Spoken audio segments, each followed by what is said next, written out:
Okay, quickly. One of the questions that need to be answered is, how can I get to know somebody in a halal manner? Because unfortunately, a lot of the youth think that Islam is, you don't see the person you want to marry, it's just you meet on the wedding day and khalas, you get married. And obviously we know that's not the case. How could one go about getting to know the opposite gender in a halal manner? You know, before I answer that, let me quickly tell you that, my brothers and sisters, I'm not encouraging you to just bypass your parents. Your parents are the most important figures in your homes, in your house. There is so much of rights they have. You must discuss these matters, have an open relationship with them. But what I am trying to do is, those of us who do find ourselves in this type of position, predicament, I'm asking the parents to be more understanding and to let things happen. You know, I have children, I have ideals for them, but trust me, and I have proven myself. If one of them would come to me and tell me, I'm interested in marrying so and so, I'm interested in two things, deen and akhlaq. You have it and you're interested and both parties are interested. I am only a facilitator of what Allah has instructed me to facilitate. That's all. What happens, happens later. Please, let's open our eyes and continue. So regarding the question of how do I meet in a halal way, halal dating, and I think we'll end with this one, right? Or one more? Okay, no problem, no problem. We have the vote, it's okay. We're still there. You're still the mayor. So basically, halal way of, it's not dating, it's actually meeting. You see, in Islam, it's actually a sunnah to see your spouse. You know, you speak to the person, you meet them. But it must be under supervision so that you're not abused. I tell you. The main thing is the issue of a chaperone. So if you have a girl, for example, she's seen a brother, it can happen, and she's interested. Wallahi, the best way of doing it is you get hold of your own brother, your father. You know, I have such a relationship with my children, I will do it for my daughter, any day.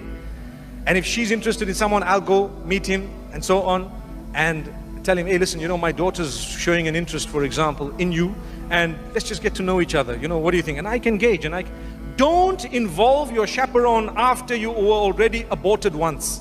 You know what I mean? After everything's over, you're already in such love that there's no way that you're going to take no for an answer. That's a mistake that people make. You involve your family far down the line. See, so what happens is, initially they will look and they will then introduce you officially. I'm here, for example, and you can be seated there and have a nice chat, mashallah, coffee, a tea. I might not be able to listen in to exactly what you guys are saying, but mashallah, you're under the eye. There's no kissing, no touching, no nothing. Because why? There can't be emotions at that stage. You're talking, you're discussing. What do you like? What do you not like? You see how the person speaks, how they look, they stand, how tall, short, all these things. It's permissible to look at these things, okay? So if you're satisfied, you can let your parents know. If both of you are satisfied and you're happy, alhamdulillah. If not, nowadays a lot of the people say, I need to meet you again. It's not enough. So you meet again, and you meet again, and you meet again. Every time, similar condition. There is no restriction as to the amount of meetings. Some people come to you and say, no, you must meet once and that's it. You know what? You bring the tea in and you just say, Salaam alaikum, and you walk out. And he's seen the tea. Subhanallah. A wise guy will say, hang on. You brought me milk tea. I don't want milk tea. I need another cup of tea. I need green tea. And then she speaks to you. And then, trust me, the tea business was belonging to the 1960s and 70s. Subhanallah. At the moment, it's cappuccino, guys. So, you need to know, you're allowed to meet, you're allowed to talk, you're allowed to have a coffee together, you're allowed to sit and chat. You must know, because the last thing you want is for your daughter to marry a guy who's only marrying your daughter because he wants to please his parents, but he's got something on the side, and your daughter is banished. Wallahi, it's happening. Every day it's happening. And they tell you 2 years later, I never wanted to marry you, I've already got my girlfriend, I've already got 3 children from her, and so on. And you're like, why didn't you tell me? Well, I did it for my parents. The punishment of those parents is severe. You destroyed the lives of people. So it's best to be honest, to say, listen, we're wasting time. I've already got someone. My parents are just being funny. Thank you so much. I respect you. I salute you. Shukran. I will say no for you. Thank you. So the person will go back and say, listen, no. It shouldn't even get to that. You should have an open relationship. But the problem with us, we're so hypocritical. We allow our kids to go everywhere. But when it comes to marriage, no, you can't meet him. Dad, I've met 3,000 men in my life. The man I want to marry, you don't want me to meet him. What's the problem? Where are you? What's happening? I've had lecturers who were male. I've had everyone who was, and the man I want to marry, you're not even allowing me to meet him under supervision. And the next thing, the dad says, okay, under supervision. So he comes and he sits right here, right? What do you want to say? Say it. Take it easy. Take it. They know they're on the new generation. There is a generation gap. We are not compromising the deen. We are only showing you how it works up to Qiyamah. Don't come and implement your own culture here when it contradicts the deen. If it doesn't contradict the deen, by all means you're more than welcome. If it does, you're not welcome.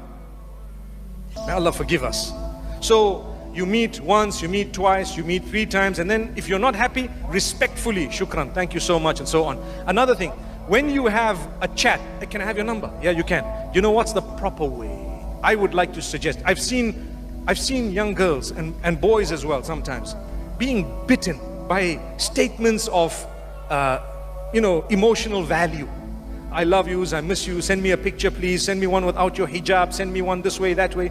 And I know of Muslim children who send each other nudes, and they come out, they release, they're blackmailed. Watch out, watch out. No matter how deep you think the relationship is, don't do something un-Islamic so that you won't be hurt. However, let's listen to this. So if you want to chat on WhatsApp, no problem, you can chat with me, but guess what? My brother's gonna be the 3rd person in the group. He will be dormant and quiet.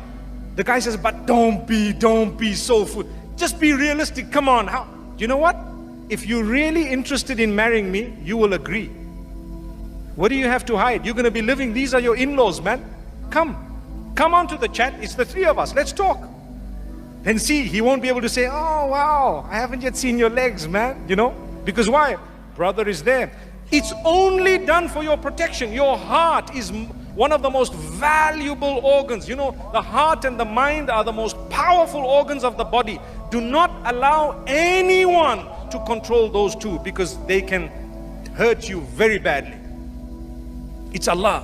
Allah will control. Allah decides. You gave your heart away. Do you know they have the capacity to break your life? And sometimes we do it too soon. Subhanallah. May Allah help us.